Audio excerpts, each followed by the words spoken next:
हमने खुद भी पैसे इस पे लगाया, कम से कम 1 लाख रुपया। उसके बाद हमने रिक्वेस्ट किया बड़े बड़े अफसरों से, बड़े बड़े मतलब R&B से कि इस पर काम लगाया जाए।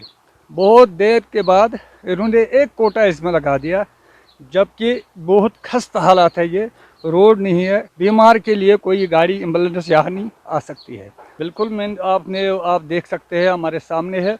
उसको थोड़ा सा हिला दो, बाजरी का भरा हुआ, मिट्टी भरा हुआ, साथ में सीमेंट का नाम नहीं है उसमें। बिल्कुल डेथ हो गया है। अभी आप देख सकते हैं, हाथ से वो निकल जाएगा।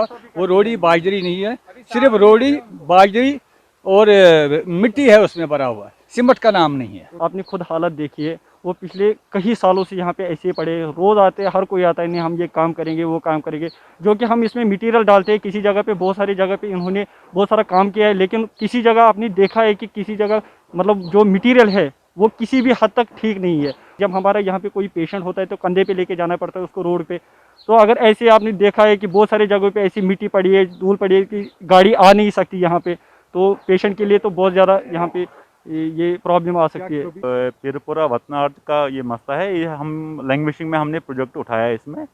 तो इसमें हम ग्रेड 3 कर रहे हैं, ग्रेड 2 है ऑलरेडी अलाटेड है उसको, वो करेगा इसमें। तो इसमें जो डीडीसी के कुछ 1-2 किलोमीटर आए हैं उनको मैकडम के लिए उन्होंने रखा है इसमें मैकडम। तो इंशाल्लाह इस साल इसका मैकडम भी हो जाएगा।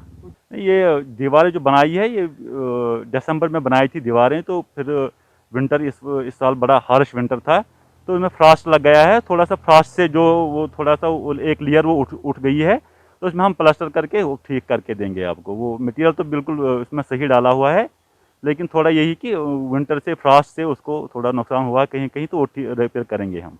तो कब तक मैग्नेटाइजेशन का काम जो है अमल में लाया जाएगा? ये रखा है, डीडीसी मेंबर ने रखा है इसमें। तो अब इसमें फिर टेंडरिंग प्रोसेस हो जाएगी इंशाल्लाह। उम्मीद है कि इसी साल हो जाएगा।